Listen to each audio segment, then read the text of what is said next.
Welcome back, crew. I know it's a bit late for October, but we are wrapping up October's game of the month, the Alien RPG by Free League Publishing, with our review of the system. For those who don't know or haven't gone through a review with us, I've stolen a few things from Not Another D&D podcast. We're just going to go through our likes and dislikes. So we're going to be using the Rose, Thorn, and Bud system, with roses being what you liked, thorns being something you may not have liked so much for it, and buds being things you're excited for in the future. And as always, we're going to be diving into a few things you can take from this system and throw into other games and have some fun with it. So stay tuned for that, because I know a lot of people may be playing like 5e or Pathfinder or another game, and we always want to give some tips and tricks for people who may not even be able to play the system, but just how to spice up their own game with some other mechanics from the systems we played so far. So stay tuned for that. But let's dive into it. This one I'll say before we get into the roses, this is one of my favorites we played so far. I really enjoyed diving into this one. I'm a huge sci-fi fan. You can see from the Star Wars stuff behind me. I love the Alien franchise as a whole too, with the movies. And it was just kind of cool to find a system that's suited to play sci-fi horror. And that's going to be the biggest rose, first and biggest rose for the system.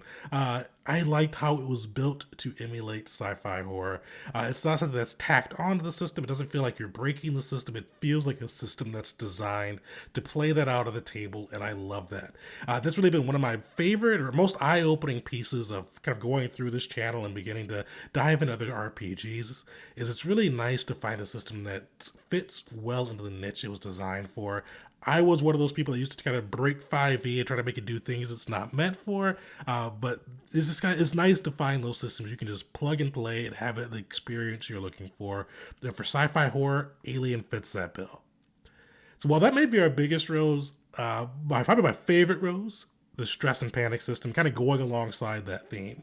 The stress and panic system was amazing. I had a lot of fun playing that out. It was something I liked before I even got into kind of had our actual play of the game, but seeing it kind of alive at the table and having my players go through it was perfect. Free League, you guys did a phenomenal job designing that. The stress system in particular is one of my favorites because I like how it's one of the ones where the mechanics matches kind of the flavor and the setting. Because a lot of times when you're stressed and your adrenaline's pumping and you're at peak proficiency, you're gonna be doing a little bit better because you're paying attention, like everything's kind of slowed down. And I like how that reflected in the skills. With the more stress you got, the more dice you got to roll on a skill roll. So that was really cool, and I like how they worked the panic in there because while you may be operating at another level with the stress and adrenaline pumping, you're definitely more likely to snap. That stress is piling up. It's definitely making your heart beat faster. It's gonna make you check over your shoulder, and it's gonna come back and get you eventually. So I loved how they worked that with the panic system. It's seeing it go out with my players and having the opportunity to push rolls and gain more stress, and just some of the natural things that occurred throughout the game that may add stress. I just had a blast kind of seeing that come through, and my players they all said they enjoyed it too. So it was just really cool. Like that system, and it's definitely something that I'll be taking away for other systems. Other big things on this side, I want to give a big shout out to Free League for including the tips to run a horror game section in the Game Mothers section. Because that was just a really cool way for any game mother, game master, whatever you call it, to dive into a horror game and get prepared for how to run it. There are tips on kind of the horror, the dread, the terror, how to build that with your players, and kind of how to emulate the Alien movies a bit was invaluable. And definitely, if you're planning on using the Alien system, do a rewatch of the movies after reading their tips, because it's just so on point to kind of wrapping that tension up slowly, because one of the things the movies do really well, and if you haven't watched them for a while, you may kind of be thinking of the action parts when you're thinking about them, but the movies and the game should kind of move slowly, with the tension just kind of slowly ramping up and up and up until it kind of peaks and you're in that hellish landscape and you're wondering how you got there. So really like that. Those tips are great. Definitely have another takeaway, which we'll get to the takeaway section too. But definitely chef's kiss on that one. Really good. Other things on that side, and these were kind of smaller roses, but definitely things I enjoyed. I loved how much alien lore they put into this. Like, this book is chock full of how to make your world immersive. Was just, I didn't know there was this much lore on the Alien universe. So definitely a great resource for game mothers and players alike. just to dive into the world and kind of learn more about what's going on and kind of have a real fleshed out experience if you're going to be using kind of the alien setting with this rule set. The other thing on this side is the rules were pretty easy to run. And that's not going to say we didn't get anything wrong, because we definitely did. But it was easy to run, easy to pick up and play. My players got gamed onto it quick, and I think I did as well, to be able to run it in a fair way. Now, speaking of rules we got wrong, I want to give a shout out to this one. We ran the panic system a little bit wrong. One thing I thought, well, what happens is if you rolled a skill roll and you got a panic on that one, you kind of canceled out the successes on your skill roll, which is not true. So you actually still, if you, let's say you rolled range combat and you got a success on that one and then a panic on your stress dice, you still get the hit on that side. You just panic afterwards. So that's really cool on that. That's something I read wrong. I thought the panic kind of overrode your successes, but my players survived. Nobody died. They still had fun, so it didn't kind of ruin the session. And that'll be one big tip I'll give to anybody that's trying new TTRPGs out. Let yourself make mistakes, as long as people are having fun, as long as the game's running smoothly and fairly, I'll say.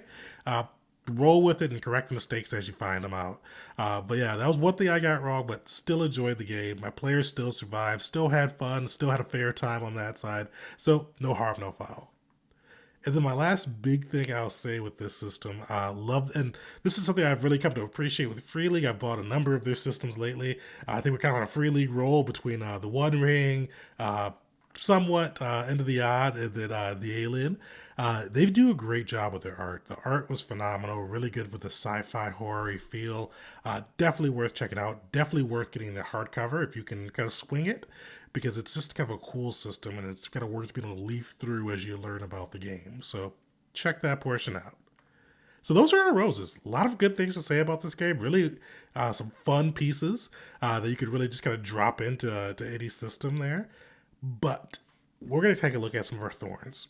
And I'll be honest up front, this is a really small, and this is a small list, and I'll say it's a kind of a small me style list. It's a little bit nitpicky, a little bit my style, but let's dive into it. No further ado. One of my nitpicks here was that it's definitely a system that benefits more from utilizing a map, so players can kind of see the regions and you can kind of move the aliens around in the background, versus doing a Theater of Mind style. I love, for just kind of the adventuring phases, I love using Theater of Mind. That's usually my way I operate with most of my games. But with this one, utilizing the map and kind of building out the maps for kind of to represent your worlds or your adventure levels is definitely the way to do it. And me, I wound up kind of making my own, but I kind of went through the Discord a little bit afterwards and found some cool community resources to help out with making those maps. Hard thing is you can't, like, there's some not as customizable as I'd like them to be. I'd love, like, they had like an incarnate version for Alien, or incarnate version for Alien, where you can kind of go through and build out the maps and the hallways and connections, all that easily. But they had some other ones where you can still build in and make it out and just kind of make it fit what you're looking for. So I'll probably throw a couple of those in the comments or the description too, just so you guys have them in case you're curious on how to build some of those maps. But that was kind of like the tiniest petty thorn for me on that side, is I hate making maps. If you've ever heard me on Dungeon Jedi Masters or my other games, it's my least favorite part of DMing, the part I wish I had an intern for. And this one was what I was like, I've got to go in. I can't just steal somebody else's maps. I've got a vision of what I want to do. So I had to go in and make my map, and definitely wasn't kind of going to be winning any art prizes on that one. But overall, small thorn. The last thorn on this side, this was a super petty one. I wish they had made a deal with the Predators team. So with the Alien, the way they Free League did it, they only made a deal with the Alien franchise, so they can include the Xenomorphs, Facehuggers, all of that. But the Predators are their old franchise, and so they can't build any Predators. Definitely something that I'm not sure if the community has done. I haven't seen the blocks yet, but I imagine they have. I bet you there's some homebrew Predators. If you wanted to do like me and do some AVP in a game, you could definitely do so. But a very, very, very tiny, petty thorn for me on that side with not having the Predators in there. So those are our roses. Those are our thorns. Couple buds on this side. Biggest buds, I would love to run like a mini campaign with this. A good like 3 to 4 session campaign, real quick, real small story, and kind of go through it because there's just so much cool scenarios you can have with this. And if you watched my one shot, definitely check out our Let's Play for Alien. I wanted it to be a one shot, but there's just so many ideas I had we're at 4 hours, and there's still probably another hour of content if we went through what I wanted to do. So it's definitely one that I'd love to do a 3 to 4 shot on and just really kind of let it in. And definitely there's going to be deaths probably for PCs with this one because I want to run it with that cinematic view. But it's just it's one that it's gonna be on the docket. Check me out the holiday season because this will be what I want to run, and I'm taking a little bit of time off there, so I have a little bit more free time to prep a few extra games. But kind of this goes into our next bud.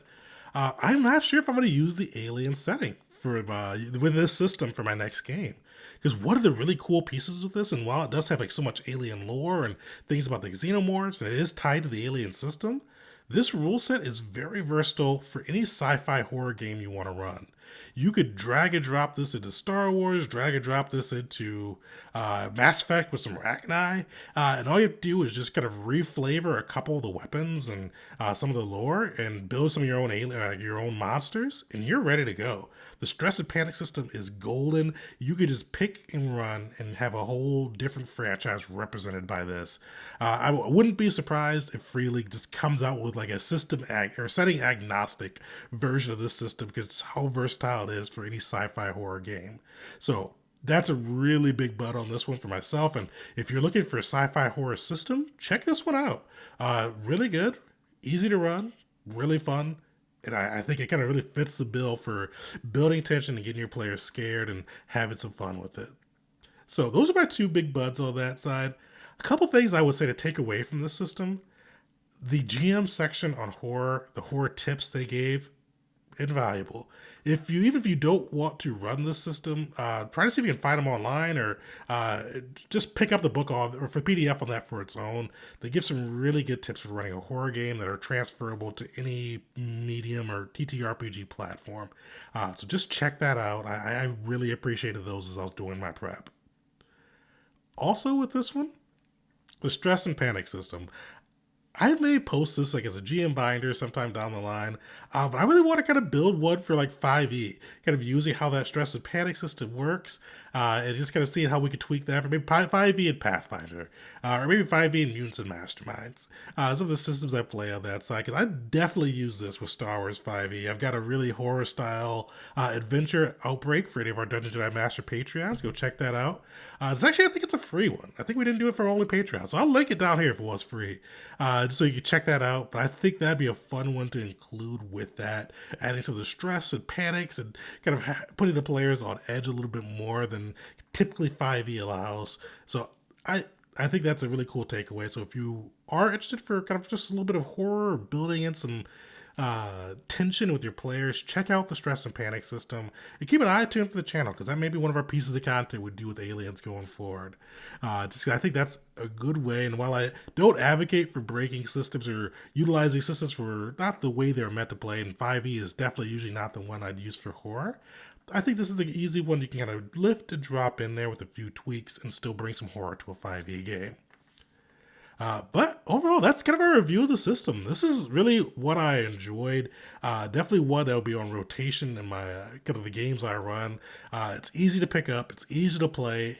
Easy to build that kind of tour and tension if you follow their guidelines, and just the mechanics really suit the style of play that's needed here. So really appreciate them for going all out on that side. So couple things I'll shout out. Next month, or for this month, I should say, and for November, we're running our Savage Worlds or Suede game as our game of the month, with our actual play being November 30th at 7 p.m. Eastern Time. So come check us out. As always, we'll be going all into the system with the first impressions coming out this weekend, building a PC, utilizing their rules, and then going over some of the core mechanics. And I'm not sure yet what I'm doing for Suede. I always like to pick an interesting piece of the system. Like with Aliens, we went through the horror and their stress and panic system. But I'm not sure what I'm doing with Suede yet. I think I'm going to do something other customization of options with Suede, because one of the best things I've heard about it is you can really build like your own setting utilizing their rules very easily, and that's kind of how they design the system to be. So I think I may do that, but I still want to read it, lead through, and get some cool first impressions, and I'll definitely let you guys know what I'm doing next for that. But as always, and just a little bit on the mission of this channel, as I found myself playing too much 5e, and while I love 5e, I wanted to branch out into the wider world of TTRPGs, and versus trying to kind of fit 5e into its square peg into every round hole. So that's why I started this channel. I wanted to kind of bring some of the things I learned and some of the cool systems that may not get enough limelight into kind of the YouTube sphere. So thank you guys for joining me with that one. And if you can, like and subscribe. We've got a goal. We want to hit 300 new subscribers, or 300 subscribers by the end of November. So if you haven't subscribed, I would truly appreciate it if you click the subscribe on that side. Each month we dive into a new RPG and just really kind of bring out some of the systems that may not get as much shine and love with the big giant of 5e in the room. So drop a follow, stay tuned to us on that side. Definitely check us out on Tegan J Gaming at twitch.com. That's my live play channel.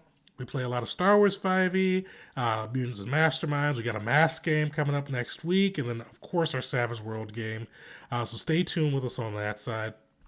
But truly, we appreciate you guys coming through and supporting us. This is about, I think, our 6th month going. So definitely just truly a big shout out for all the love, the likes, the comments, and everybody engaged with us so positively. We haven't had any like negative people in the crew. So I appreciate you all for that one. Drop a like, drop subscribe, and until next time, everybody.